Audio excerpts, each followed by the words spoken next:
My name is Don Sandoval. I'm the moderator for tonight. I'll give you a cross street.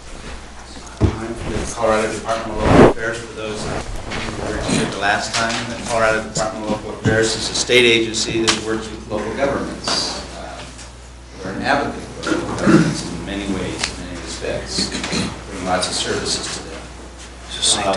So before we start tonight's meeting, I'd like to go around and introduce, have you introduce yourselves, and then we'll get on to the purpose of the meeting and so on and so forth. So, Alan? Sure. Al Hauser, Hauser Architects here in Logan. Scott Bray of Companies. Harold Smith, semi-retired architect and engineer. Tom Hawkinson, Building Division. Bob Eatman, representing library. Francis Moore. Wasn't invited, however, I'm a member of the committee that originally adopted capital expansion fees and am interested in following through. Gary Long with Remote Switch Systems. Gary Havener, Parks and Recreation Department. Dixie Schmatz, and I was a member of the second update back in the 90s of the capital expansion fee. Chris Artman, Cultural Services Board. Susan Eisen, Cultural Services Director. Dan Hill, Transportation Advisory Board. Sean Cronin, Parks and Recreation Commission. Ken Merritt, Landmark Planners and Engineers. Matt Dellis, Dellis Associate, Transportation, Traffic Engineer. Rich Eckwall, Loveland Housing Authority. Jay Hardy with McWhinney. Gerald Benner, Sightstone Development. Greg Meisinger with Co-Construction. I'm also on the Construction Advisory Board. Tony Janisek with Integrated Development. Brian Hayes with Parks and Rec Department. Dave Klockman, City Engineer. I'm Alan Kirchmark, Executive Fiscal Advisor for the city. Oh, John. Greg Mahonen with Timberwind Land. So I just want to give a little bit of a rundown of what's transpired so far. In our last meeting, January the 31st, which was much colder and much more snowy than tonight, we had a meeting. At that meeting, we had presentations about the capital expansion program, what it's all about, how it comes together, how it came together, what it was, and what it's doing for the community. After that, during that meeting, we broke up into groups and came up with some themes about the capital expansion fee program. Those themes, both from the tables and written form, are on the pads here that we received from that feedback. Was consolidated and went to a working group of the city's boards and commissions that work with the capital expansion fees. That group worked together has met a couple of times to go over some of the work that they have. Alan will present that later on tonight. Alan will present that tonight, and then there will be a discussion about feedback on what that group has come up with so far. After tonight, they will meet again probably a couple more times, at least I suspect, to come up with some information and a presentation to the City Council on April the 26th. So then at that time, the City Council can take that information and do with it what City Councils do, and that's to take that information and try to look at moving forward with some of that information that they receive from this process. There's just Gerald in that corner. That's going to be the process. So I will turn it over to Alan so that he can talk about what has transpired as far as from the committee's work so far.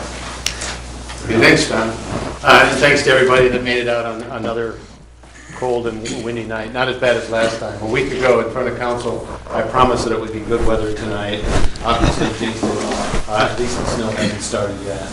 But I did promise that it would be much better weather than last time. At least I got that part right. I think we're about 30 degrees below. Still not that balmy spring day that I hope for. I just put up a slide from December when we were talking about capital expansion fees with the council. This was the proposal that we made to them. Basically, we provided information to the community and to many of you specifically about the role of the capital expansion fee program, how it fits into our capital improvement program, and how it supports the quality of life here in the city of Loveland. And now we're gathering input from all of you. We've had that first go around on the 31st of January, and we've had 2 sifting levels. A couple of the questions that we're going to come back to, talking about the existing levels of service. Are we at the adequate or desired levels? And if we're going to change how we support the provision of those services, what else could we do? And as you all, or those of you that were at the 31st evening, you remember that we did have a recommendation to look at other funding sources. And then, I don't know that we've fully done this yet, or if we've got any data that really tells us how well Loveland development competes with other communities. We've got some information about tax rates and fee rates in Loveland compared to other communities, but we really don't have any data to say Loveland is doing proportionately less than other places, and that's some information that we may try to pick up over the next few weeks. Just want to show we're going through this narrowing process.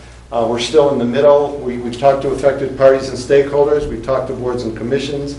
And like Don said, we're going to take this back to the council. We've got an April 26th date. How much more meeting and stakeholder input we can do between now and then is a question. We did get encouragement from the council last Tuesday night.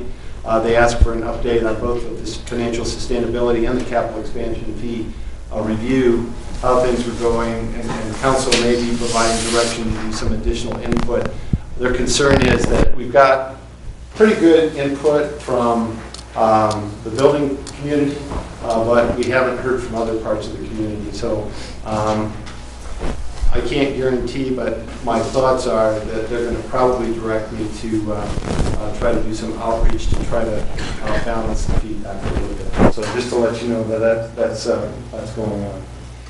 I'm going to switch to a different presentation, tonight's presentation. And in front of you, everybody should have a copy of the slides that I'm going to go through. It's a short presentation tonight. And then you should also have this multicolored spreadsheet. Does everybody have one of these too? They actually contain almost exactly the same information. What we did is take the themes that you brainstormed the first night and array those across the top of the page. And then in the columns below, it shows the discussion points that the boards and commissions have come up with on the 2 meetings that we've had since then. So I'm going to just roll through these fairly quickly, but I would like to do discussion as questions come up. So if I present something you have a question about, or if you see something on the screen that you'd like to discuss a little bit with the rest of the group, I think we should do that when we're in that particular meeting. The other thing I'd say is they're color-coded. We came up with 10. The first one, theme 1 and theme 6, are pretty closely related. Themes 2, 3, and 4 are really all part of the same theme, if you ask me. And then also those in yellow are very closely related as well. So if you were to just look at the different colors on here, we probably have 5 different ideas that we can collapse our discussion into and our report back to the council. Any questions on the materials that I've handed out? Everybody reading ahead? No? Okay. Okay. Oops.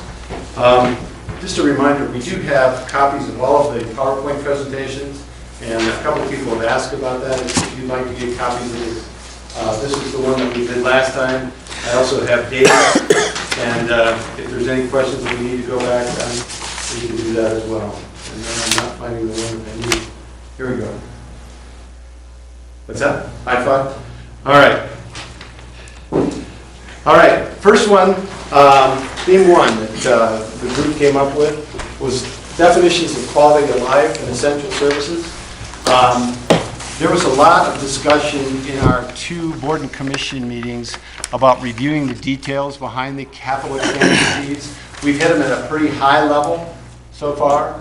We haven't taken you through kind of like the step-by-step, the detailed approach as was done in the original study in 1982, and every major update since then really starts out with the valuations of property in the county, breaks it down between residential, industrial, and commercial, and just drills down until you match up the cost, the capital cost of providing the service that we have in place today, and divides it out by the units. For residential fees, it's based on dwelling units. For commercial and industrial, it's based on square footage of the project. So it's a very detailed process. Some people said that they really thought we needed to get into that for each one of those fees, and that would be an assignment. Dave mentioned that the Transportation Advisory Board will be going back and updating their fees based on the 2035 plan. They use trips instead of square feet or dwelling units, but they're going to wade through all of that detail, and I guess the challenge will be to the rest of the boards and commissions that work with capital expansion fees. They'll need to go back and make sure that they've got all of that detail so that when questions come up, either from interested parties or when we present it to the council in the fall, all of that information is understood. The next thing that the group wanted to talk about was the difference between what is a quality of life or what is an essential service. And we didn't do any voting on this, but what we did was kind of a general continuum from the most basic services or the most essential service down to the less essential services. And I'm not going to say that this is an exact process, but most of the group thought that public safety, that would be police and fire, are the most essential, then streets and general government. And then once you get past that point, you're talking about more quality of life type of things. So parks, recreation, library, museum, trails, and open lands fall into place after that. I don't think we need, unless somebody really wants to do a specific continuum, I think when we explain this to council, we can represent it that way, unless you think we really need to nail it down with a 1, 2, 3 through 10. So I see most people shaking their head, they're okay with what I've talked about here. We talked a little bit about the law enforcement, the police group. They built a large facility at the beginning of this century. Boy, that sounds so old. At the beginning of this century. Everybody knows the police and courts building was built to substantially increase the service levels that the police department is able to provide, substantially increase the value of the improvements that they had in their fixed asset portfolio, and that also means that the amount of the fees went up significantly at that time, because you take those costs and divide it by units being provided to determine how to apply the fee in the future. Somebody, I don't remember exactly who it was, if that person is here and wants to be recognized, just raise your hand, suggested that maybe we've got more than enough square footage for the police department at this point, and maybe there's an opportunity to let that fee kind of glide or coast, either stay in place or not rise as quickly as the inflationary construction cost index, but that would be a way to help the overall fees go down. Another point that we discussed is fire and rescue is going through a process where they're discussing the possibility of combining with the adjoining fire district to create a fire authority. How many people have heard about that? Most people have heard about that. That may require the city doing a specific mill levy, and may require a specific allocation of sales and use tax. Our neighboring community in North Fort Collins has had a Pooter Fire Authority for, I guess it would be close to 30 years. 1981, I believe. So, and they do a revenue, or did a revenue allocation where there was a certain amount of mills and a certain amount of sales tax that went into fire, and then the fire district would set their mill levy in order to keep the ratio of funding be similar over time. So that's something that we could do here. There's been no discussion, and Merlin's not here tonight, he wasn't feeling well, but I don't believe there's been any discussion about if they do go to an authority, whether or not the capital expansion fee would go away. Somebody was raising a hand? Was there a comment? Yeah. I had a question about the bullet before, Oh, where you were saying the police and fire could glide down because they have square footage now. My understanding of the CEFs was that they are based on what we have now and trying to maintain that for the future. Is that not correct? Isn't that kind of how we? no, that isn't that what is we how we use? do it now, is we take what we have in place and divide it among the citizens and the land uses that are in place that drive the fees. That would be a switch in that policy. That would be something we would ask council to consider. If we can identify places where there is more capacity that is currently necessary to provide the service level, there might be an opportunity to reduce the rate at which those fees run. But it would be a departure from the methodology that we've been using since 1982. Final, bottom line, just barely on the slide, library is also, in the past, looked at the possibility of creating a library district. Again, Fort Collins Library became, what's it called, the Poudre River Valley Library District now, I believe it's called. Poudre Valley Library District. What's that? Poudre Valley Library District. Poudre Valley Library District, okay. I think that's what it's called. And that's been in place for a couple of years, and they're putting on a ballot item now to be able to develop more of the land on which the current library is. They have a specific mill levy, so it wouldn't be a matter of reducing the city's mill levy to a district approach, but people in the district boundaries would pay an additional mill levy. We talked about that as a way to offload some of the costs from the city to the district. So any questions on that one? Yes, sir. Would either of those two options with some type of authority or a district, wouldn't that require an election? Yes, it would.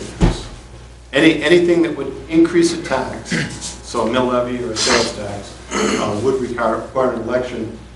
The fire and rescue would require an election in the district and in the city.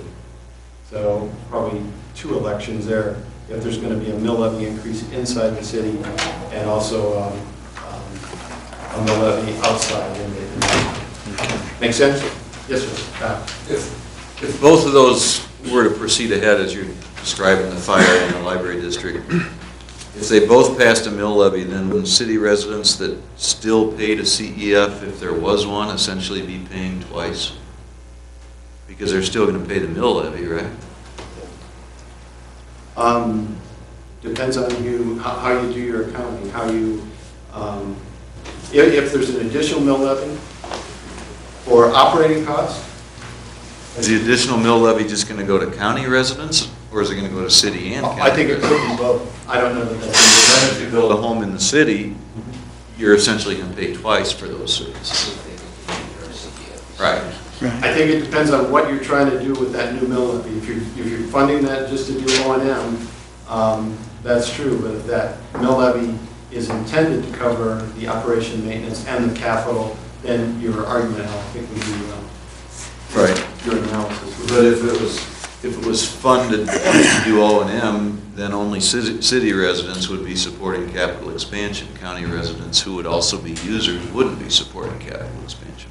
And I think that's the devil in the details. You might have to have, if the area outside the city is not willing or not legally capable of doing a capital expansion fee, you would think they would have a higher mill levy than what they have in the city in order to balance all of that out.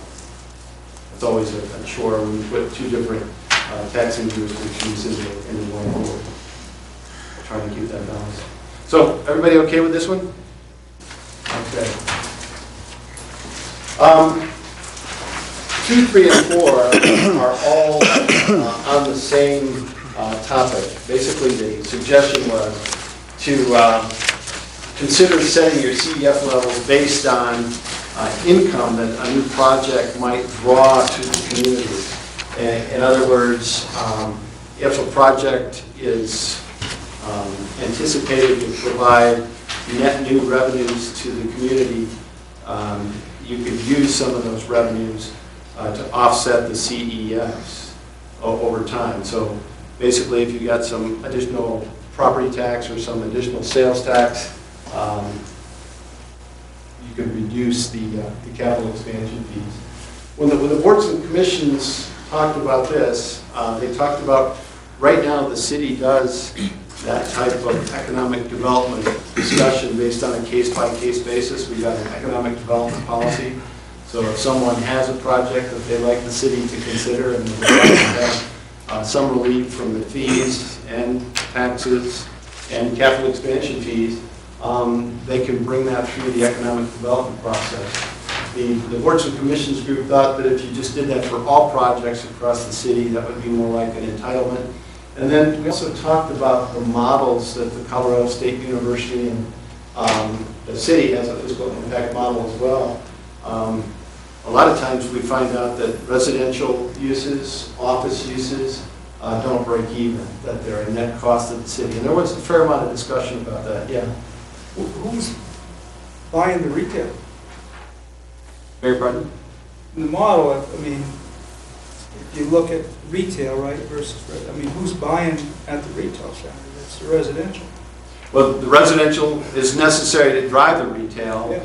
but what the models show is the amount of sales tax projected from jobs that are brought in by commercial property are low and do not generate enough revenue to offset the cost. My point would just be, I mean, the model, it's a holistic system. I mean, the retail's following the residential. Right. That's where they want to be. Right. Because the residential is doing it. So, I mean, on a leakage model or an outsourced model, you're saying, well, this people are coming in from outside the area and buying the retail. There's a different model than saying, you know, it's retail serving these residences. So a lot of times when you look at one versus the other, I don't think it's a very fair look.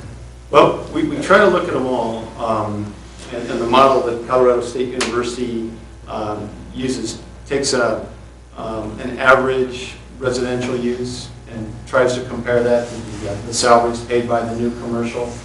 And unless you have employment that's above average, almost always these models come back and tell us a net cost to the community, to the city government specifically. And it does come down to how you break that out. Who do you assume is buying and where they are buying to drive that sales tax question? So we've tried a number, and the economists at Colorado State University have tried a number of models. But for the most part, the type of jobs that we're seeing come to the community, the new households that are established in the community, have a hard time reaching the break-even point. The one exception to that, sometimes the industrial breaks through to the positive, and the other exception is when you're putting in the regional retail. The regional retail that draws from outside of Loveland, draws shoppers in from Fort Collins, Greeley, Nebraska, Wyoming, North Denver. Those type of projects tend to be on the positive.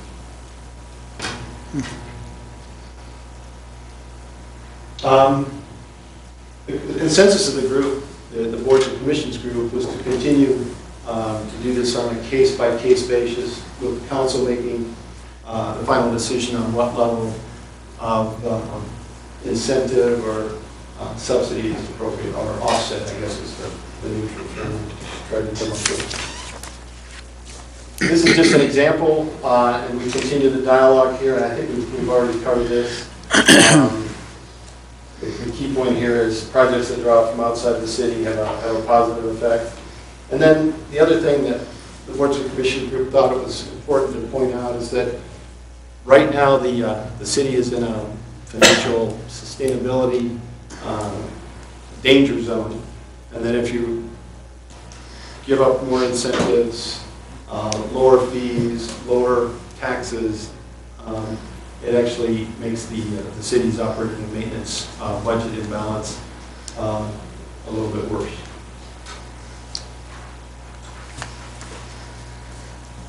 The final thing that we tried to pick up under this blue group themes is the idea that to delay the timing of the payment of the fee until the project is up and running and cash flowing, has a positive cash flow, wouldn't that be a better way to do it? So the idea is the builder, the developer, and the owner at the very beginning of the project has to cover that hit, and it's not until a few months later, or maybe even years later, that the project is actually turning a profit. The idea was if you could spread it out, say 5 years or even 10 years, that might help this work out. That would require some additional administrative processes by the city, putting liens on those.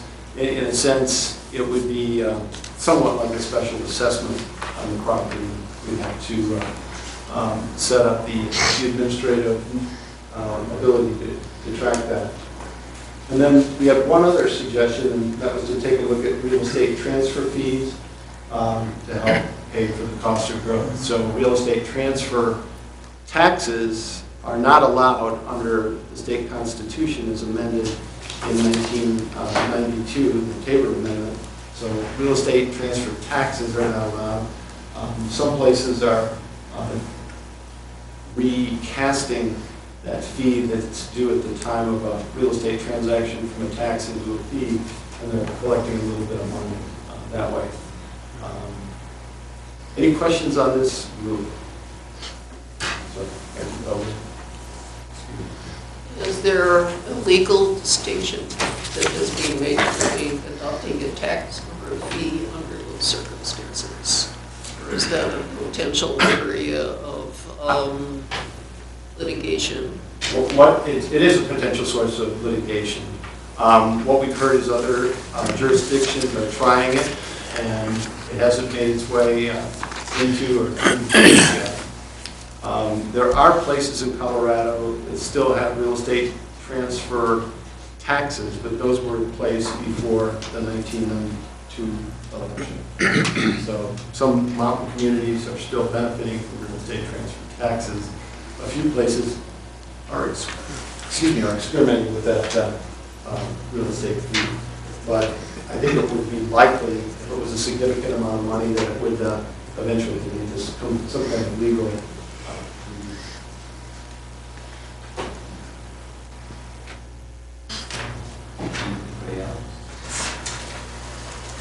Good. Theme 5, and I think this is one where we had some very interesting conversation, but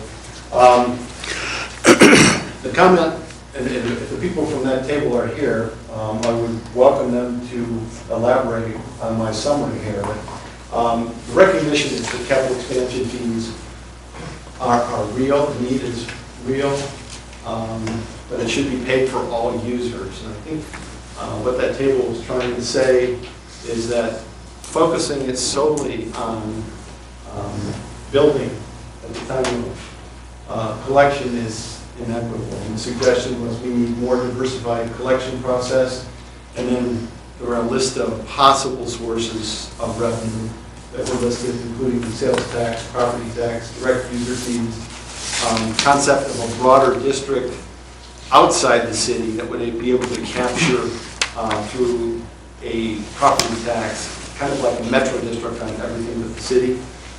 We discussed that. We haven't figured out legally how we would be able to do that, how the city would be able to make that happen.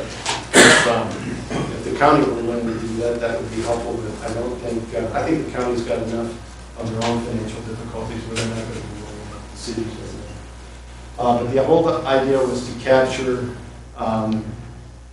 impacts on Loveland's service base that are caused by non-resident uses. Generally, the boards and commissions believe that CEFs are needed. When we talked about the sales tax, I think most of the opposition to the sales tax was that was regressive and we've decided to prefer not to approach that. Just to elaborate on that, when they say, they label it regressive, what do they really mean? Well, in an economic sense, they mean that proportionately, people with lower incomes pay a higher proportion of their income in a sales tax than people with higher incomes. So sales tax hurts lower incomes more than that. So it's an inequitable distribution of the cost, Yeah, not population. They've got a couple of statistical techniques that they use to model that, but the general idea is if you're making $10,000 and paying a 3% sales tax, that amount of tax as part of your income is a much higher proportion than if you're making $50,000 or $75,000 or $100,000 or the higher groups might be paying a lot more taxes, but the percentage of their overall income is a lot lower. We talked about the property tax. A lot of people said that property, as the governor said, no appetite for property tax increases. However, one of our boards and commission members kept pushing on that and believes that's something that we should put in front of the council, some kind of temporary mill levy. There's a new economic study that came out a couple of weeks ago about the state of Colorado that says boom years are just ahead of us, 280,000 jobs per year of employment put up by Denver University. Boy, you can't bank on that, but if that were true, good times are just a couple of years out, and maybe a temporary mill levy could be a fix for a limited time. So that would require an election, would require probably specific earmarking of the mill levy proceeds for capital projects. Probably be a tough sell in this environment, but other communities have been able to raise taxes in this environment, possible, but I think it would be a very difficult campaign. One of the comments, yes, sir. Is that property tax in general on both residential, commercial, and industrial? It is. The mill levy, if it were 2 or 3 or 5 mills, would apply to all property, not to just residential. So it would apply across the board. A lot of negative impact on cattle industry? Yeah, and the point that you're making is that right now, non-residential property is assessed at a 0.29 rate, and residential is 0.0796. So 2.5 times difference between the same amount of value on the commercial side and the residential side. So there would be impacts on commercial and industrial. You have a question? Well, Alan, this maybe this regresses back to theme 1, or maybe there's a connection here, but isn't the establishment of districts and authorities, though, really do something with regards to assessing, basically taxing people outside the confines of the city for using the services within the city? Because, I mean, there's leakage outside the city. People use Loveland libraries, but they don't pay anything for it if you live in the county. Doesn't it make sense to really promote the idea of districts and authorities in an effort to have people pay for the services they're using? That's one of the arguments for it. That's right. So in theme 5, why would there be a concern about establishing a mill levy for those districts? It does what bullet number 3 does, which is a temporary, I mean, it's essentially a temporary mill levy placed upon those services that people outside the city use. I think the difference between the district was really trying to catch some of those external customers. In this one, the gentleman from the Citizens Finance Advisory Commission believes that the pressure on the city of London budget is so strong that he believes it merits the consideration of a property tax to get us through the next few years. Well, this would be more on the city side than on the district side. Okay, so that sort of leads to the second part of my question.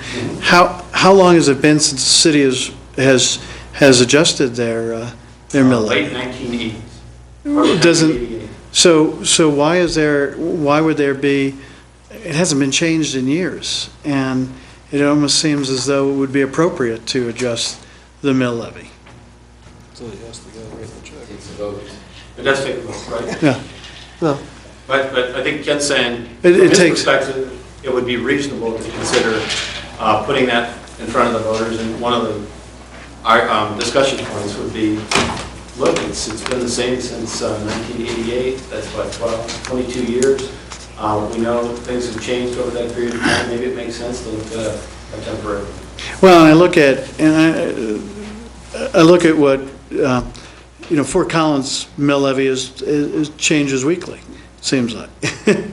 Fort That's Collins has been the same for about the same length of time. I don't think anybody. It has? Yeah, Fort Collins has been the same since before Tabor Amendment Okay. 1992. Until the levy for the library. That's it. But they changed, right, That's right. yeah. But the school district, the Poudre School District,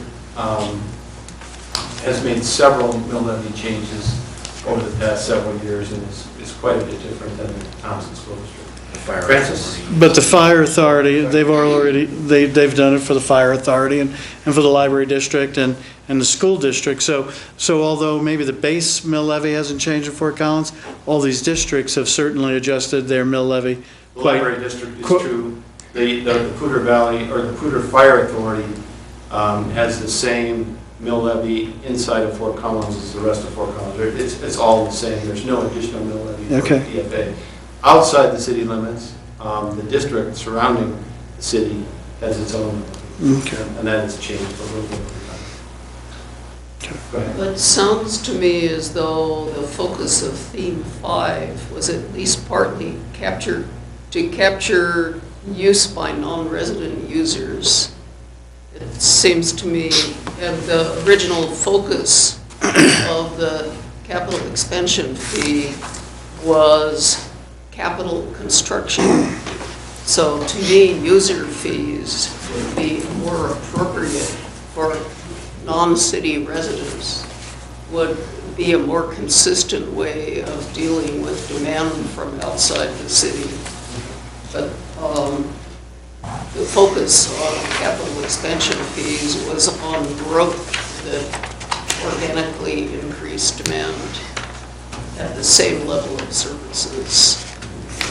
So I don't know if you thought of how, and it was not to cover operations.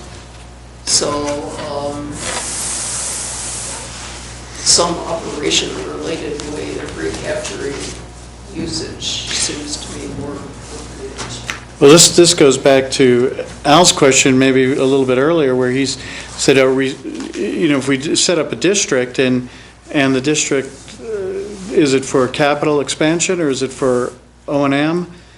Or are you paying twice if you're, and so it would be helpful to know what other communities are doing. If we set up a fire authority and we leave the capital expansion fee in place for fire and rescue, and establish another taxing entity to accomplish that, aren't we just then paying twice? I think that is Al's point. Yeah, that is Al's. I mean, and so would it be helpful to know that what other people are doing, or maybe you know, Al? Well, I know in Fort Collins, they do charge an impact fee for fire capital, and in the district they don't. But they're not worried about that because they're looking at maintaining a certain ratio. The city wants to pay approximately 80%, the district is supposed to pay about 20%. Okay. And as long as that ratio is close, the city is okay with it, and the district is okay with it. Now, every now and then, they have to stir things up and talk about it again because it might be straying away from that ratio that they're trying to maintain. And then they'll say, well, if you're not going to keep up your part of the deal, then we're going to cut parts of our contribution. Or the opposite would be, we're going to increase a little bit, or you're going to increase a little bit, keep the ratio where it's supposed to be. So we've got 2 more questions at least. Gentlemen. I'm a little confused by this theme. I'm torn between how much of the sort of O&M financial crisis is driving this and how much of it is CEF, but if the first statement is true, that CEF need is real but should be paid by all users, why then is it a temporary mill levy if it's paid by all users? Well, the belief is that part of what we're experiencing right now is the Great Recession of the late 2000s, so the thought is if we do get the economy bouncing back at the state level, and we do get the regional economy bouncing back, and we do get some positive redevelopment here in the community, we could see some pretty strong growth over the next few years. And maybe this isn't, it's probably more than a year out before we would see the effects of that. But the idea was, we know that our overall revenue is ratcheted back 2 years, at least 2 years, maybe 3 years. And maybe the temporary mill levy just backfills that until the sales tax starts to grow again. So we're not talking about CEFs? You didn't even answer your question. The gentleman from CFAC thought that some of this money could free up money for capital. That if you have to pick something to backfill CEFs, his suggestion would be to put it in a property tax. Okay, so, and I don't mean to beat a dead horse, but if it should be shared by all users, is that a temporary sharing? I mean, that's what we're being asked to give feedback on, or? Well, I think that this group, or the table that suggested this, was saying that there is a general benefit of that future growth, and that existing residents should be willing to pay a proportion of that, some amount of that. It shouldn't be all borne by the new growth. The model that we put in place in the 80s and have used really tries to separate that out. And I think that is what we're discussing here is the belief that some people believe that growth should pay for that share, and under the current arrangement they're paying a proportionate share. But on the other hand, I think people are saying that amount that they're paying is still too much, and it's putting pressure on development, preventing development from occurring. So I think we've got a lot going on in this one slide. I was just going to reinforce that it seems to me, if you take this to council, just that one statement right there, paid for by all users, is like a major shift from where the CEFs have been. Because the CEFs have been about, just what you said, the city looks like this right now. When new people come, they get the advantage of the city, and we're saying when you come, it's taken this much of the people that live here to get to this spot.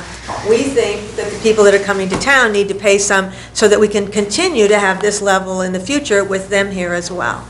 And so to say all users pay, everybody who's here is already paid.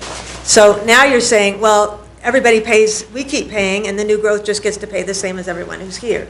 So this is it's a huge alteration in my mind from where the CEFs have always been. Right, but it is what the table brought up, right? Yes, but I'm just saying council needs to understand that. I'm not, maybe everyone at this table understands that, but, sometimes you kind of lose the forest for the trees, and that this would be a huge shift in the policy. But that's what that first meeting is all about. Well, I'm just saying they have to know that. They have to understand, you're making a change here in the way this whole thing is designed. It doesn't take away from what this says. Right, okay, I'll give you that, Scott. Well, another distinction that maybe needs to be made there is the largest, at least as far as commercial projects are concerned, probably the largest and most onerous CEF is the street CEFs, which on a lot of commercial projects is equal to all the other CEFs together. And that's the hardest one to recover on a user basis, if you want to call it a user basis. It's also the easiest one to deteriorate as far as people driving through the community that don't even live in Loveland and putting an impact on the system. So there again, it goes back to the discussion of, is it just for capital improvement or is it for O&M? And by definition, the capital expansion fees are just capital. And I know we've mixed up some of the sustainability issues and the economic issues, but our focus is on the capital expansion fees. but your point's well taken. I mean, when you have a major project, I hate to eat up my buddy Dave, the streets fees are significant. You know, the other point is too, is that property taxes are out of control. You know, for businesses, for... Compared to what? I don't have to compare it to anything. I mean, I'm just saying it's very, very difficult right now for tenants when you're trying to pass through property taxes or for landlords. So I wouldn't like to look to increase property taxes to solve, you know, a CEF problem. Because I think just giving Gallagher or whatnot, it's out of whack and it's a big problem without adding to it. I wouldn't be in favor of looking to that vehicle to solve a CEF problem. I'd rather fight the CEF problem than to, you know, exacerbate the property tax problem, which is another disaster coming down the road. Yes, sir. Well, let's look at the past in Loveland. We used to be 75% of the workforce used to stay in Loveland for their job opportunity. Currently, it's 35%. Jobs have left Loveland. And why have they left? I know one of the factors involved in the Hewlett-Packard decision in retail was the assessment cost and the mill levy on what they paid property tax. That cost Loveland a lot of money. And so I'm saying, you know, where are they going? They're going to China. So my point is, you know, if we want to hold jobs in Loveland, better give some serious thought to what impact it has on commercial property relative to job propagation. And quite frankly, as a property owner here in town, as a business person, there's opportunities in Cheyenne that make us look pretty bad. And they're willing to give you, well, I won't go into all the details, but I think this, that if you want to consider an increase in commercial property tax, you can look for that 35% to go down to 10. But that, Gary, would you agree that's not unique to Loveland, that's northern Colorado in general? Exactly. Right. So they're not going to get any better deal by going to Greeley or Longmont or Boulder, but they might by Cheyenne or Laramie or... Well, I'll take exception to Colorado that, issue. only that Larimer County is a problem, as a county. But, you know, if you do a property assessment well, property tax cost relative to Weld County offers a better opportunity. Now, certainly Cheyenne outweighs them all. But my point is, Larimer County's high. And if we want to have job development in this town or in the county, some thought has to be given to the biggest cost factor that you can't control as business, is property tax cost. Now, the only control you have is to leave town. One more comment on this slide, and we'll move it to the next one. Is that all right? Oh. Tony? Alan, we talked about at our last meeting that, you know, one of the ways to offset the costs of the capital expansion fees, these are all cash items, increasing revenue. One of the ways to offset it is to accept a lower level of service. That's Team 6. Okay. Because we're beating a dead horse here, and I'd rather look at that. We'll move on to the next one. Rather look at that one than this One one. more question before you do that, though. I mean, are these themes going to go to council as that this group was a proponent of all these themes? I mean, because I'm not hearing a consensus with this group.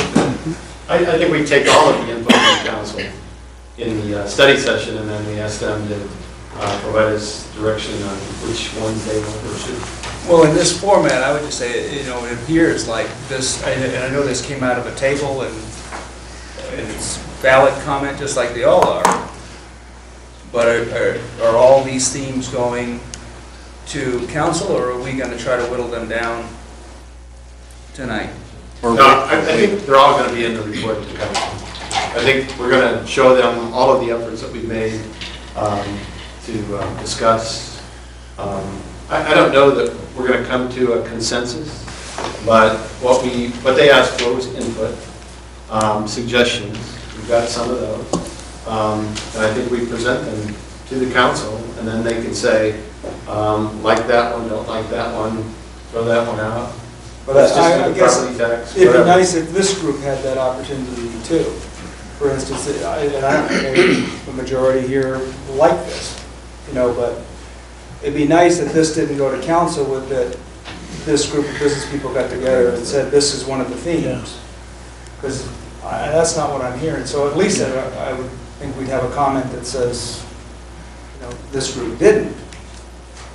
Or shared by most, not shared by most. Yeah, Alan, I think so the there's issue is some what happens to barometer. our discussion here? What goes forward to Why are council? we here? Yeah. You're going to provide input, and you're doing that very well. Great. Yeah.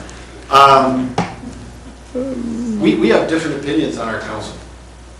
So I believe we have to take back all of the discussion, all of the suggestions, all of the ideas that you come up with. Along the way, we may find some more ideas to share with them. And in April, I think they're going to have to tell us, because we only have 4 or 5 months between April and the next round of fees need to be put in place.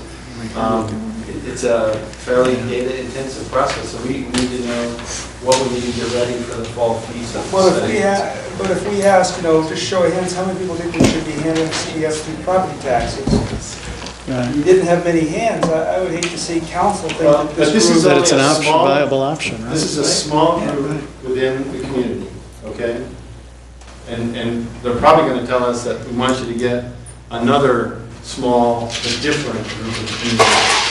So I don't think we want to exclude anything at this point. I think we're trying to get broad input, provide the analysis to the council, and then it's really up to them to make that decision.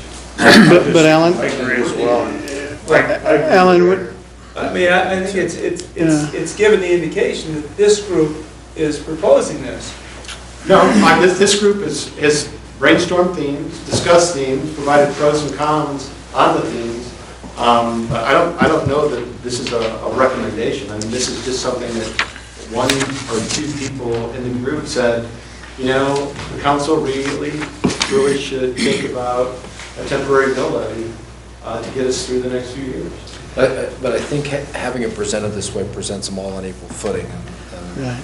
It comes across to this group that some of these are going to be weighted more positively than others, even if it's isolated to this group, and you can get your input from the other groups as well. But So what I hear you saying is you have concern, serious concern. A collective voice out of this, in even a minimal way, on 1 or 2 or 3 of these points, I think would be more effective from my perspective as a group. Because I think city council could look at this, each of these themes, and consider them all equally without really any understanding that there needs to be some weighted on these things. They're not all equal. I mean, maybe there is some merit in a temporary mill levy, but maybe that is weighted much lower compared to when we look at changing some level of service. That maybe should be given a higher weighted consideration. So right now it's all presented as though it's a flat line, and I think it seems that there would be some benefit in giving them an indication of where we thought emphasis should be placed in their consideration rather than looking at it all as a flat line, because you said it, Alan, there's a lot of different opinions, and I think they need to know that at least this group, which represents some demographic of the population, seems to think that there's more weight that should be placed here than in this box. Just a suggestion, but obviously we've got a very large business community in here. Would you be more comfortable if they identified that comment as coming from the business, your concern is coming from the business community, so that council knows where that... Yeah, well, the real fear would be that it would come out that the business community is saying that we want to raise property taxes to alleviate CEFs, which is... Sure, I don't want to walk in my company saying that. Okay, I think we got that real clear. Are you okay with Chris's suggestion? No. Well, there was discussion even within the working group, different people stood behind each of those different things. So we would just have to say, pick one, and the business community, if there is consensus Yeah, or among even if we rate you, it, agrees or disagrees with this one. Even And- if we rated the 10 from this group, that'd be fine, whatever.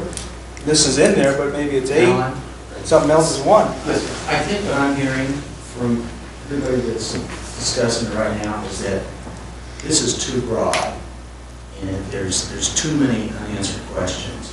I think that you took our theme 1, 2, 3 through 10, came up with this.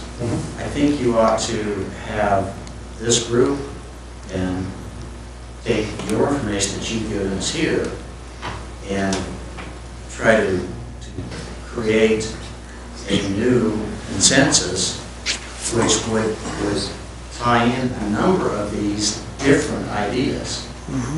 From the business community. Well, I don't think that was the idea here. It's not just to say, hey, there's a business community group or a non-business community group or whatever. The idea. I'm talking about the business community group. Right. I'm talking about this group that you call together. Because like Dixie said, or somebody here said, what are we here for? Just to listen to what you're going to present. Well, then I've got the information, I can go home.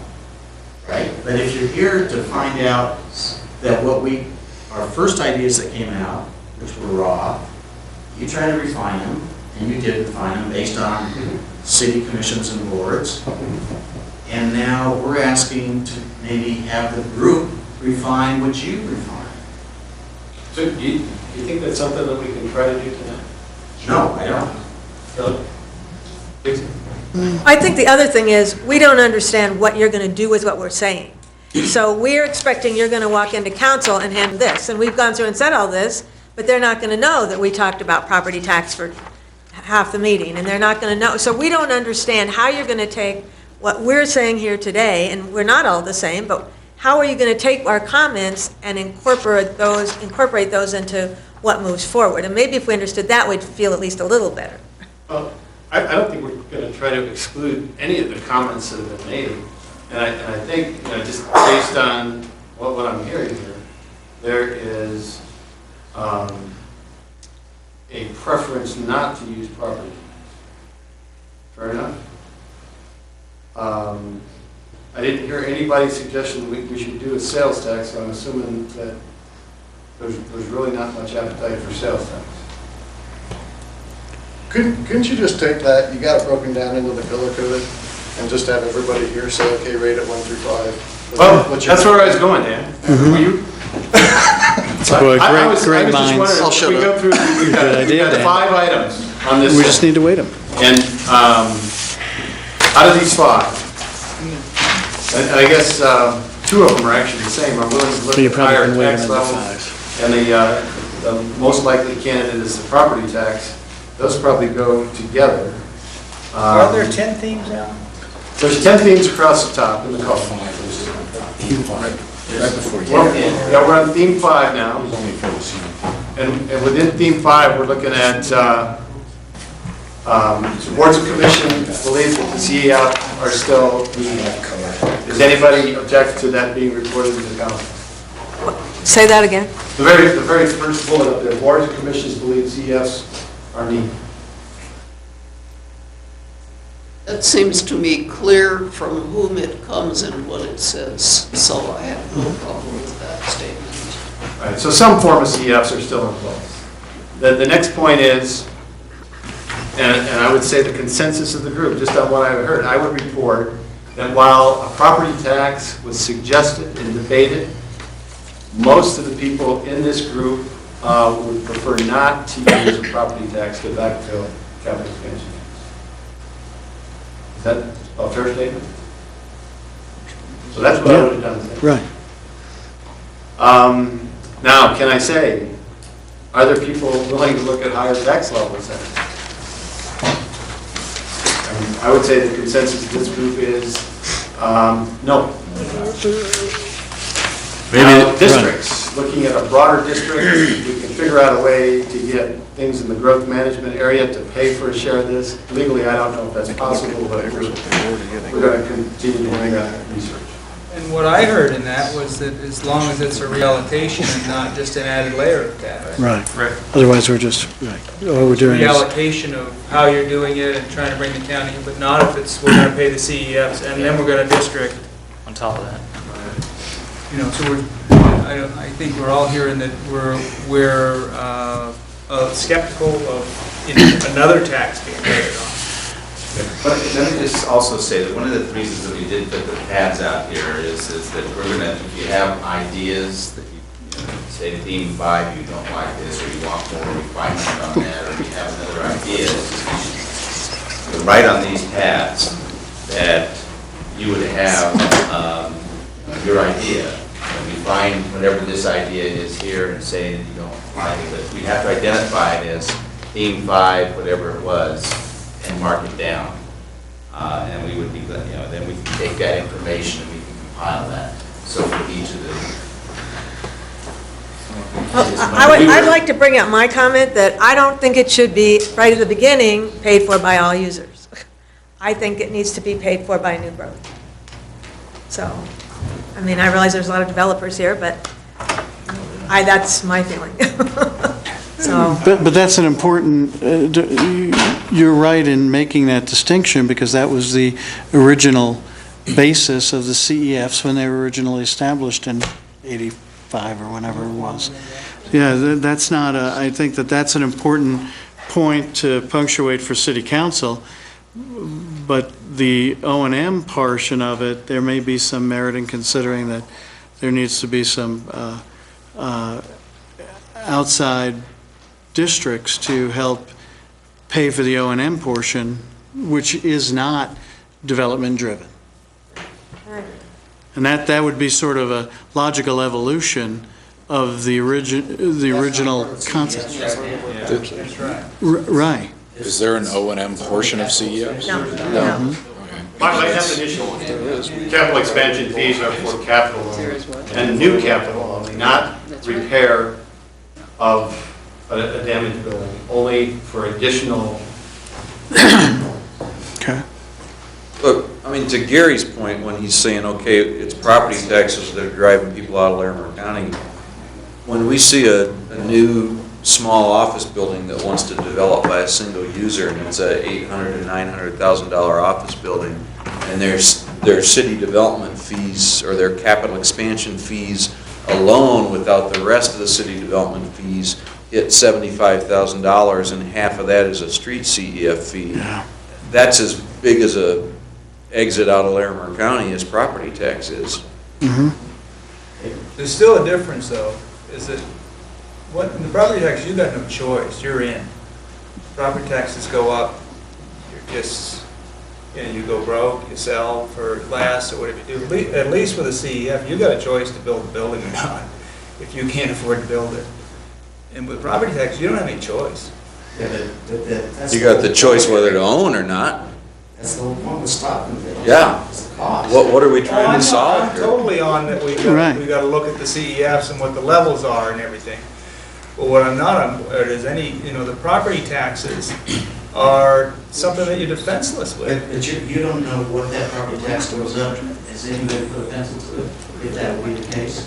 Sorry, the question is? Everybody's talking about can't increase property taxes.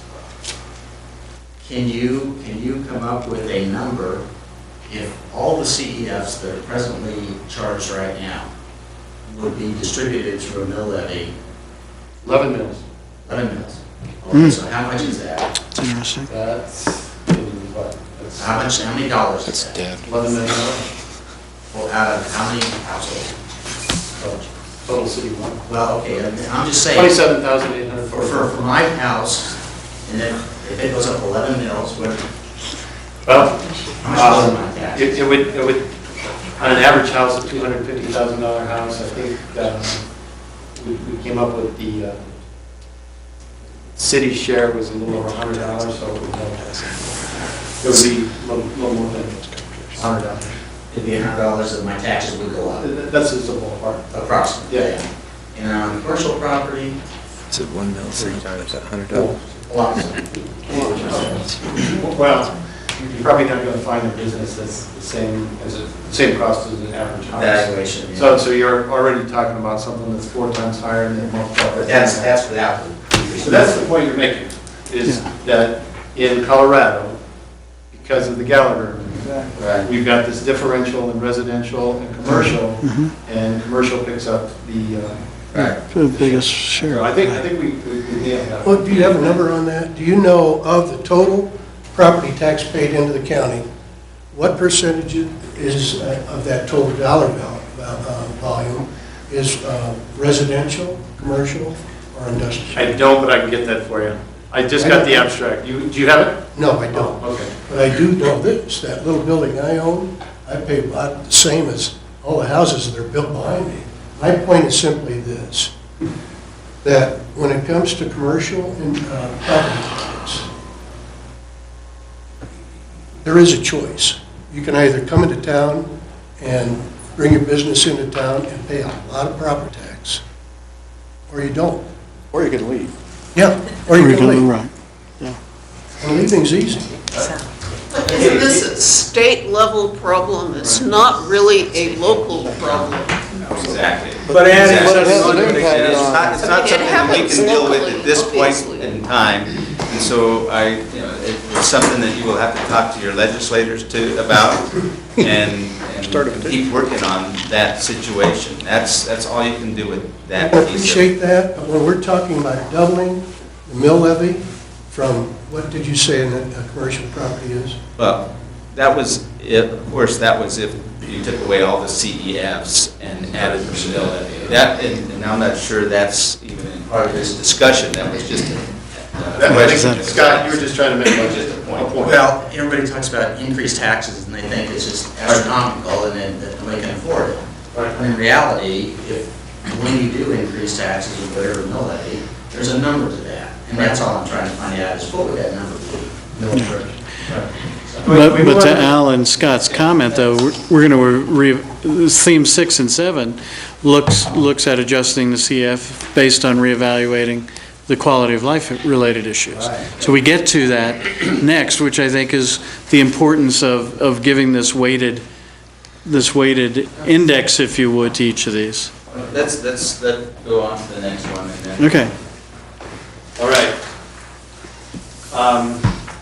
This theme, as we stated from the first meeting, was to reevaluate the quality of life and standards for all CEFs that are currently in place. Do we want to continue to pay this level? Is there a simpler way that we can live, a simpler way of life that's more affordable? And the first bullet, and I think I would say that the majority of this group is saying that a lower standard is okay from your perspective. For some of these services. For some of the services. And your suggestion to council would be, these could be lower for some of these capital, improvement capital. Scott? Well, in Parks and Rec, for instance, they've got a problem because they've got a whole bunch of money that they can't spend because they can't maintain it. So there's an imbalance already built into the system. And I don't know how much money you got to spend, but I know every time I say, are you going to build a park here? Well, we'd love to build a park here, but we can't afford to maintain it. So, where's that quality of life coming when you don't have the park to begin with? All right, but you collected for it like it's going to be there, or it should be there, because you collected all these fees. So, I think the whole CEF program, and that's what I think most of these people are getting at from their first probably would be in the same way. tables, was that you need to re-look at all of the CEFs. They're on the Certain same ones that are fixed, variation. such as streets, such as fire, police, and maybe, services can be tweaked a little bit. I don't know enough about that. I wouldn't certainly want to get into that because that's very political, but at the same time, I think that you have to look at all these. And there's got to be some adjustments made. Obviously, Parks and Rec, we'd love to build all the parks with the money that they've got if they could afford to maintain them. So that's what I see coming out of this, is looking at the CEFs, not do we need a higher level, lower level, you know, what do we need in general? And these started back in the 80s, and things have changed a lot. Life has changed a lot. So do you need some of those services that we thought were so important then that we probably didn't have? So we need to collect fees to start building fire stations and what have you. So that's the discussion I think that's going to be coming. He brings up an important part for just this particular item, and that is, you know, maybe another part of it is just making sure that ops is, I don't know what the word is, you know, has caught up to what capital is. Why are we still charging those capital fees? We put those on hold until ops catches up with it. Ops will never catch up. Well, yeah, that's the point. Well, but it goes back once again to the purpose of the CEFs is for development to pay for its share, but to what level should that share be evaluated today? And it should change. I don't think we want to change the concept that development should pay for its own impacts, but to what level should those impacts be assessed? And that's I think, a theme that has really come out of this group in these two meetings, I believe. If there was any consensus, I think that might be, that nugget of it might be the issue. I really have trouble separating 6, 7, 8, and 9. I mean, they're all really, I think we're saying. Well, they are linked together. Yeah, they're kind of a variation on an overall theme, which is, I mean, the vision right now is changing. I mean, a lot of unemployment. People want to work, right? What is the vision? Well, I'd like to finish up 6 before we go on to 7.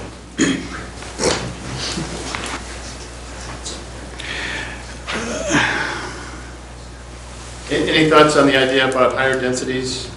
I think this came out with some of the discussions with the fire and rescue group. If we get higher, more intense development, they might not need additional stations, but they might need more sophisticated equipment to fight fires in taller buildings or do rescues in more intense. That's still capital, though. It is still capital, right. So that might apply more to fire and rescue, again, than it does to streets. I mean, each CEF has its particular nuances associated with it. Right. But in general, I see that as, it's still capital, so the CEF can still pay for it. Right. We also talked about infill versus cost at the edge of the city or the outlying areas of the city. I think somebody suggested that if we encourage infill over farther out, we could save some money. We haven't talked about any planning tools to do that yet. People agree with that? Joe? Yeah, that is true. That topic came up originally, and there were, at one time, disincentives for far out building. It was cheaper to build closer into town. I don't know if, I've been out of touch for quite a while. I don't know if that's still true. We have a fee waiver area in the downtown area. There used to be 2 or 3 different levels based on density and how far out you were. Now, basically, there's a no fee area and then everything else. Yeah, I was thinking in terms, say, of extending a really long sewer line for a subdivision way out. If we're in the charge, so if it were way out, you'd have to pay for it yourself to get it extended out there. But if it was in an area that was designated for development, you would be sharing the cost with others. So Scott was making a point that in many cases, the developers pay for that sewer line that goes in. Not in many cases, in all cases. But there is a sewer oversight impact fee as well. Oh, yeah. Right. But you know, developers pay. You know, they talk a lot about road cases on the way. As a developer, when I put in my infrastructure, I pay for all of that. The city doesn't pay for it. The only thing they pay for is the oversizing, which is the part that others would use, which is a fair way to do it. And so, and then I give all that infrastructure to the city. They don't pay me back for that. I'm giving it to the city. So when somebody says development has to pay its own way, I've never figured out where we haven't paid our own way. We have to extend streets, Armament, right? We have to extend, all sewer lines always have to be extended to the edge of the property. You know, if there's not sewer there, you have to bring it to your property, you pay for it. You might get reimbursed for the property owner behind you, but you pay for it to begin with. So growth does pay its way from an infrastructure standpoint. And it's never been where the city has paid to extend the sewer line that I know of. Maybe back in the 50s or 60s. Are we ready for the theme 7? Before you move off of theme 6, is the fact that I'm sitting at this table mean I'm the building community? How does that get? The fact that you're sitting at this table does not guarantee that you're part of the building community. Okay, so there's other opinions then on from this group? I guess it goes back to the earlier comment of this group versus building community versus just someone walking in off the street. I'm a little confused as to how that's getting conveyed from this process. The council requested specifically when we went to them to talk about the fee adjustment for 2011, they said, we don't think there was enough input from the development community. So we wanted to make sure that the development community, and I'm not branding you, okay? I'm not. But we wanted to make sure that people from that community got invitations. The council always also said that we want to have a balanced discussion. Now, it's harder, I suppose, to send out specific invitations to a balanced community because that's pretty undefined. So we made announcements. We had council try to get the word out. I think the concern that I heard from the council was that we were successful on the first part. We did get good representatives, people willing to spend some time and express their issues from a development perspective, but we've been critiqued for not getting enough of balance. Okay? So that's where we are. Critiqued or criticized? Wait, you weren't at the meeting. But there are a lot of comments. I guess some of them could be critiqued, some of them could be criticized. So, we ready for 7? 7, 8, 9 have to do with vision. Theme 7 is redefine the vision of our community. Theme 8 is don't change the CEF system until we have evaluated the vision. And then theme 9 was evaluate the level of each service in each CEF category. So I think all of these go together. I think they overlap with 6. I think they reach back to theme 1 as well. But under this one, redefine the vision of the community. This is just a comment. The comp plan, which was adopted for, well, it was worked on in 2004 and 2005 and adopted, I think, in late 2005 and 2006. It was put in place. Every 5 years they do an update to that plan, and then every 10 years they do a major community outreach. So right now they're doing more of the internal review, and they're trying to take the goals that were established in that plan, the 432 goals established in that plan, and they're trying to pick out a much smaller number, maybe a couple dozen, to focus on over the next 5 years. And then 2013-14, they'll start the process to do the update, similar to what Dave does for the streets plan. So every 5 years, there's some type of review. Every 10 years, there's a major review. This plan, the one that was adopted in 2005, was based on a very strong economy, the markets. I mean, the number of housing units, the number of square feet that we put in place in the first 5 years of that decade were phenomenal. I mean, Loveland has been through extraordinary growth spurts, but you look at those numbers in those 5 or 6 years, and they're just over the top. I guess we thought perhaps that would continue on in the future. This past year, we were about 1/6 of those levels. This year, we're a little bit ahead of last year. So that plan was based on a very different reality than what we have today. Anybody disagree with that? Okay, we're good with that one? Okay, I also just covered part of this one. Everybody would agree that it's difficult to get things done now compared to what it was in 2005. I mean, the financing markets are different. Just the overall economic health of the customers that we serve is different. Is there anything similar today to what we experienced in 2005, 2006? We don't like to pay taxes. What's that? We don't like to pay taxes. It's insane. We didn't worry about the levels as much back then, right? When everything was going pretty strong, I mean, people kept track of their taxes, but as long as profits were pretty steady, less concerned. Right now, profits are much more of a concern. Anybody disagree with anything I've said so far in this thing?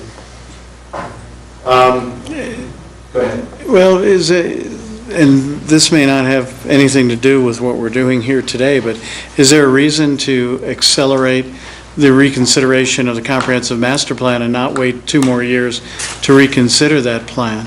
Instead of just tinkering with it, maybe that major overhaul should occur now, not wait 2 more years. We'll suggest that to the planning staff. That's not part of our group. I understand. It relates to what we do, but I understand. that's something we can pass along to other Alan, staff. is the thought process that just happens in certain increments, did you say? Is it like The every thought 5 years? process is that it's done irregularly in the past, but with 2005's proposal, they said, we're going to come back and review it in 2010. Well, it's 2011 already, so we're already slipping a little bit. But a major review every 10 years. Could you tell them that we asked, they said they may be busy again in 2015? So if they did it now, 2012. they should have the capacity to tell Greg that we offer that. And then theme 9 was evaluate the level of service in each CEF category. And that ties back, I think, to your theme 1. Define what's quality of life, what's essential services. What things are we willing to give up during tough times that otherwise we wouldn't have to be worried about. The question was, could this kind of update be done for all of the CEFs? And I think it could, with the cooperation in the boards and commissions and the liaisons that work with those boards and commissions. I think we could do that. Just for an example, we talked with the fire department about the what is the build-out for the road management area? How many more fire stations do you need? And the point was then made, well, once we get to a certain point, it's no longer about stations, it's about equipment. And they have a desire to change their current level of service on the number of people that ride in the trucks. So once you get enough trucks, you're back to the operations side. You can't pay for firefighters with capital expansion fees, but they believe to provide the kind of service they need, the community needs, they're going to need to add firefighters. And then we talked pretty extensively about the high cost of repair. If the streets get to a certain level, there's some discussion about letting the level of street service go from a C level, which we're at now, to a D level. Dave provided some examples from surrounding communities where they're putting in 4 or 5 times as much money as what we are now because we're able to maintain them, keep them at that C level.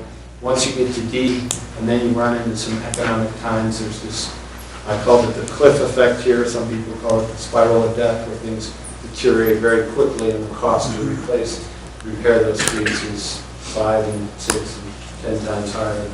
That's still an O&M issue, right? I mean, anything that's done with the CEF is going to be new. Exactly. But go ahead. But the point is that right now, like the state level is at a D, and Loveland's at a C for streets. So our bar, if you would, that we have to build to is, quite a lot bigger, wider street, I don't know, Dave can tell you exactly what it is. Hey, Dave, give us a recap of that.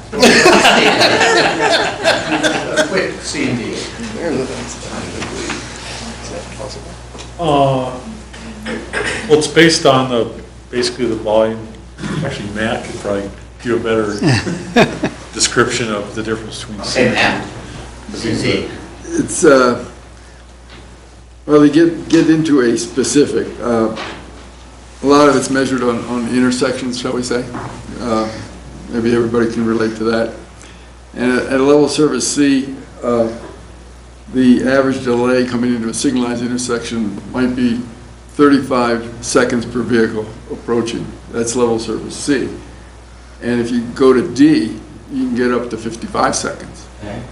That gives you the difference. But What about maintenance though, between C and D? That's what I'm not. maintenance meaning, Well, you're talking about that if you go to a D level and wait to maintain, is that what I'm hearing? well, you get more vehicles, obviously. There was the way a street is looked at from a maintenance perspective is not generally graded on an ABC. Okay.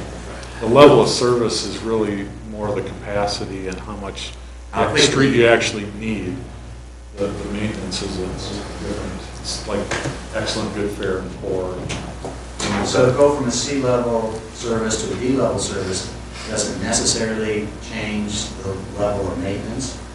No, you have to, if you don't maintain it, right, you will pay 5 to 10 times as much to fix it. But I think that's completely independent. That's completely independent So of the this capital. last bullet item should not be in this Yeah, slide presentation. that's the question I had, is that it sounded like if it went to a different level, a lower level, and all of a sudden you have these higher maintenance costs, then you fall off the cliff, or what do you call it, the death spiral? Right, or where you grade very quickly. Right. But your point is, or Dave, maybe you can verify this, do the capital expansion fees play a role in maintaining the sea level, or do you? Oh, really? Yes, they do, which is capacity, but it's not, has nothing to do with maintenance. But it would have a great effect in the Transportation Master Plan, which identifies improvements system-wide that have to be made. It's huge. And that would get I just intuitively, you would think that would be reduced, that those improvements that are being made that equate to a dollar amount would go down, and theoretically, the CEF for streets might go down because there wouldn't be a need for as many improvements. Is that an incorrect assessment, Dave? And correct me if I'm wrong, but and I may very well be, but. Well, you would, I mean, when you look at really level of service on the street, you have link volume level of service, which is, you need 2 lanes or 3 lanes in each direction, or 1 lane. And then you have the intersection level of service, and really, and that's where you get into delay. And mostly the link volumes are volume over capacity. That's how you determine the level of service for the section between intersections. When we evaluate intersections, the criteria that we have is overall level of service C, which means no leg can be worse than level of service D, and no single movement, like a left turn, can't be worse than E at a major intersection. Now, if you go to a level of service D, which is what the state does and what Fort Collins has, then you're looking at overall it can't be worse than D, which means you're going to have more delay at the major intersections, and primarily we're talking about the major arterials, and most specifically Highway 34 and Taft and Wilson's probably in pretty good shape. There's going to be some sections on 287, but it's mostly 34. And that means that then, so overall D, no movement, or no leg less than E, and no movement also less than E. We can't let you go to F. So so when you look at left turns, you're going to be basically for adding turn lanes, you're going to be exactly where you are now. Is that a fair statement, man? Not necessarily. Not a movement. If a movement is E now, and it has to be E in the future, changing the overall level of service.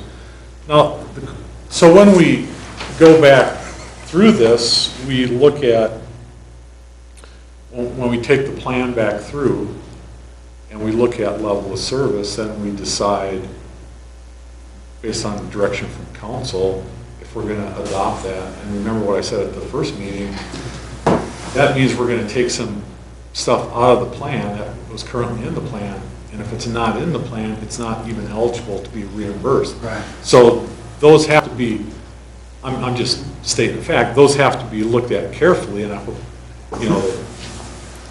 And a major point for me on this is for the financing of that, is with the state being at a level of service D, and we have US 34, and we have 287, that if the city's gonna say level of service C, that means the city and its developers and its residents are gonna pay to upgrade those streets from a D to a C, that you're basically, because the state's not gonna say, oh, you wanna go C? Oh, Loveland, that is fantastic, why don't we just accelerate our funding? So to me, and especially in Loveland, where, I mean, our corridors are moved on 34 and 287, I just think you get very little benefit from having a system-wide C when your major throughfares are D. And I remember back when this came through with Gaffin, and they had the take 3 in and 8 lanes came in. I mean, it was a huge cost difference. I mean, 30% or more. Well, it was big. Let me tell you the other side of this. Under theme 6, we had infill cost less than development at the edge. If you want to have infill development and you want to maintain level of service C, that infill development is just going to die because of all the development that has occurred at the edges. I'm not beating up on you. That impacts. Thanks to you, Jay. That impacts all the stuff inside the city, and you can't build. You can't build a wide enough street because of all the stuff that's happened on the edges. So infill development does not cost less. It could cost you more. Am I wrong in assuming that if you have less lanes, you have less maintenance costs? Obviously, you have more delay, but am I wrong in thinking that? Because you got more Well, but traffic. that's the question of what is the community willing to tolerate. Not necessarily is that correct, Cheryl, because when you have less lanes, now you're forcing more cars over those lanes, so you're accelerating the deterioration. It's repetition then. Right. Yeah. So you're compounding the O&M. When you look at how a street deteriorates is you design a street to carry a certain amount of equivalent single axle loads over a time, and if there's more, then you have to start out with a thicker street, and you have to maintain it more often, so that's not necessarily it. But again, in segregating the CEFs, the capital expansion versus the maintenance is not the topic of discussion here, but it is an issue. Right, it gets taken into account.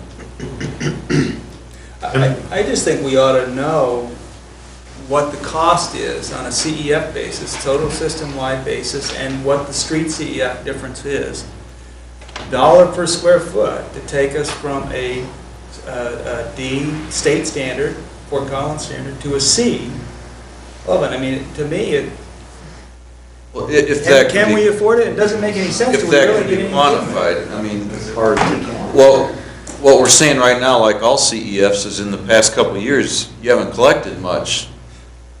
That's not reflective of the level the streets are being used, it's just reflective of the fact that construction stopped and we're not growing. Your CEF is done by a build-out plan that this group estimates, right? Well, whatever, you showed it last time. It's a 20-year master plan. You came up with a number and it had so much for the city and so much for Centera, and you came up with a number and it was That's split. based on the projected growth between now and 2020. Yes, but it was based on an estimate, and that estimate was level of service C, right? Right. You can do the same thing with D, can't you? That's exactly right. And it You would be a just different have number. have a different number, $1 million, billion dollars, trillion dollars. So it's fair to say if you lower level of service to D, that you could lower street CEFs. But maybe the real question is, with the rate CEFs are being paid right now or have been paid the last 3 years, can you maintain level of service C if the CEFs aren't being paid? What are you using to maintain level of service C? Well, because there hasn't, I mean, the level of service isn't changing because there's no growth. Right. There's no growth. There's been So, change. Hasn't been anything coming into it. CEFs pay for additional roadway improvements necessary based on new growth, and as I explained, we also take a look at, I mean, in each of those street segments, there's also a contribution from general fund and the street equivalent, so it's those three buckets, so it's not like, it's all CEF, so if you go from C to D, that's not a decrease of a third, so it's gonna, the CEFs are gonna decrease by a third because it's not that simple. Each street and each, section of street in some cases has to be looked at individually. Now, there is an approach of, so do we just lower the level of service to D on the state highways to be consistent? And there have been a number of CEF exemptions granted for US 34 in particular, because it is a state highway, so some of that has already happened, so there's a... So the interesting thing to me would be, I think that would be a start, but then I'd say, okay, show us the traffic patterns where, what percentage of the traffic is moved on the state highways here, and if the rest of the system is at C, but the state highways that are moving most of the traffic is at D, what's the impact, and what's the quality of life impact? That's why I qualified when I made my initial presentation to say that when we go through the update of the transportation plan, which is already underway, then that's the discussion we're going to be having with council, and I'm not really ready to have that, provide that detail now. Because yeah, if you need answers tonight, we are available, Dave, to come back when you are ready. Well, and you're going to be invited to participate in that process. Well, I'd love to. Well, maybe not you specifically, some of your friends. Hey, Dave, negotiate a 5-year contract with the city first. Negotiate a 5-year contract with the city first for your job. So this is the process that each individual CEF category needs to go through. Thank you, Dan. We think so. Thank you. Right. Because I think we're maybe And that's the point of consensus a of little bit this more time group. into Dave than, If one that's can what be he made. plans to do. What I hear you saying is, every one of these fees needs to go through that same exercise. We're saying that theme 9 is theme 1 Yeah, there is the right. for us. I mean, this community, me anyway, I don't know whether everyone else does. And I think we're also saying that last bullet isn't really relevant to CEFs necessarily. So if you leave that on when it goes to council, it kind of mixes them up maybe as well. Right. All I tried to do is capture the main discussion points. There were pages and pages of notes when we discussed with the boards and commissions. I tried to capture the things that, well, that were concisely stated during. You did a good job on most of it. All right. Outstanding, Outstanding. Had a pretty long discussion about street maintenance at the focus group thing, because that's a question that was hanging out there, so that's why I was adding. Two more. Well, it's all well and good that there was a lengthy discussion about maintenance, but again, I think Dixie's point is right, spot on. That should not be in this discussion. Okay, so let's take that out. Susan's biting her lip. Oh, that's it. Did you I had mine up, but it's. Is your hand up, Susan? No. Oh, sorry. Susan. Are we ready for number 10? Yes.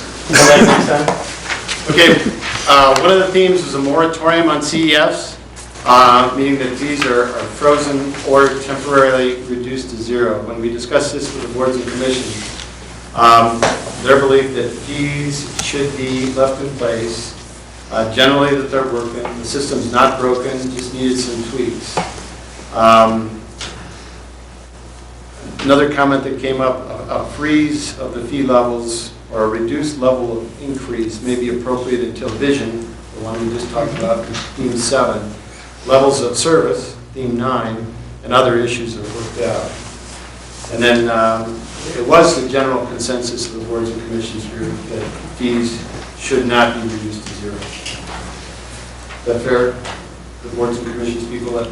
There was just an experiment, wasn't there, where some fees were reduced for a period of time on There's a multifamily building. There's a Did that stimulate year and a some half building? period. What's that? Did that stimulate some building? It stimulated some specific buildings, yes.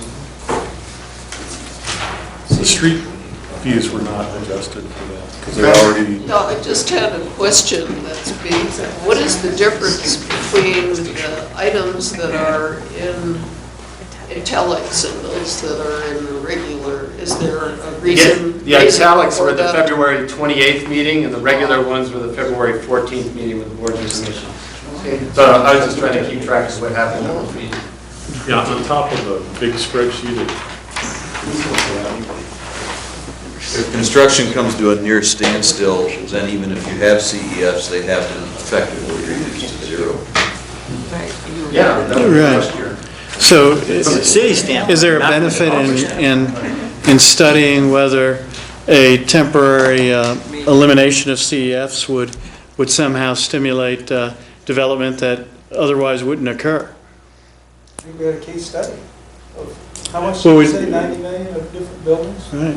Yeah, I mean, that was a good, but that was a very small, that was one fee related to multifamily That was a only. distinction between multifamily and single-family. Right. For Two an units and more. 18-month period of completion. Right. And we saw a positive result from that.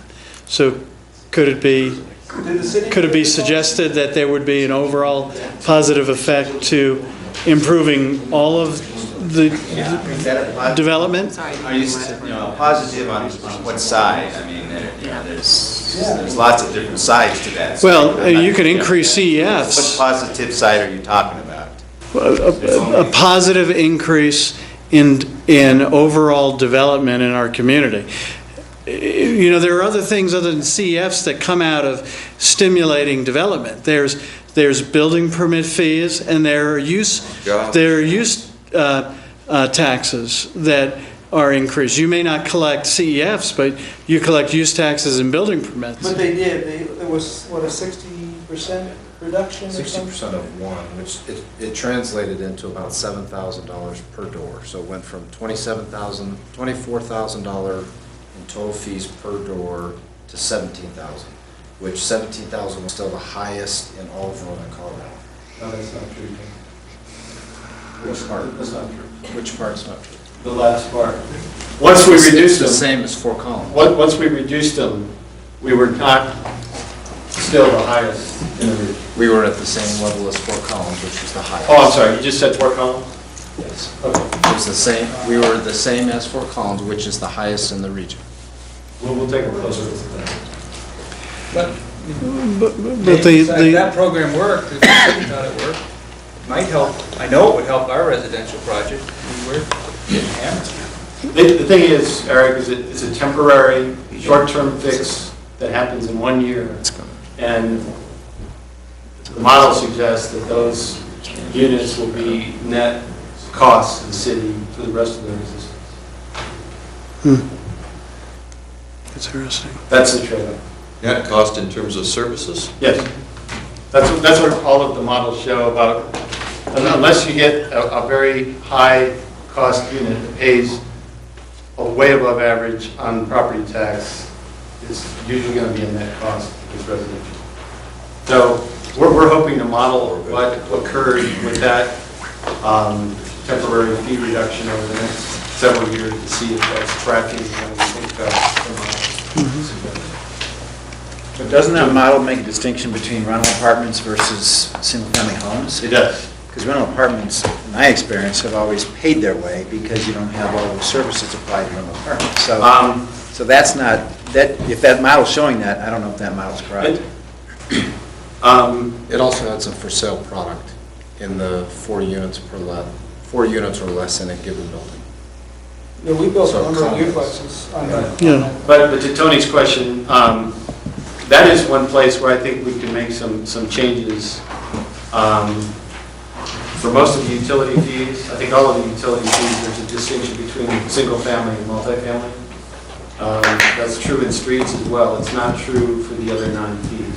That's something that we would like to bring back. It might not be as much of a difference as Jay talked about on the units that they did, but it could be a significant reduction because studies show that fewer people live in apartments than single-family houses, so there should be a different use. And they have their own amenities. Exactly. They pay for their own maintenance. So there is a big difference. So I think that's a good point. That's something that we really want to track on those units that came in under that program. So So we made it through the themes. I'm going to turn it back to Don and see if there's any wrap-up comments. And then, I guess, I think I've already told you this. Council's going to ask me about the balance. They may ask us to meet with other groups. And we may have to bring the boards and commissions group that volunteer to help us out before that to review everything. So, sorry about that.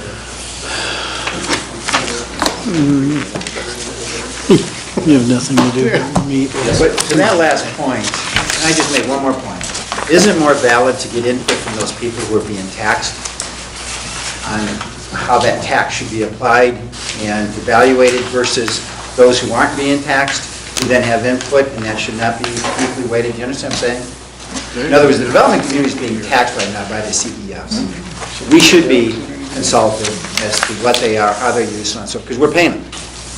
When you go to the general community or other groups that aren't taxed that's right. So how valid is their input compared to the development community who's paying the tax? Well, the frame that they've looked at this over the past many years is that it goes back to what the taxpayers said in 1980. They said, we don't want to raise our sales tax, we don't want to raise our property tax to support new growth, but if new growth wants to come, here's a technique where they can use capital expansion fees to pay the capital side.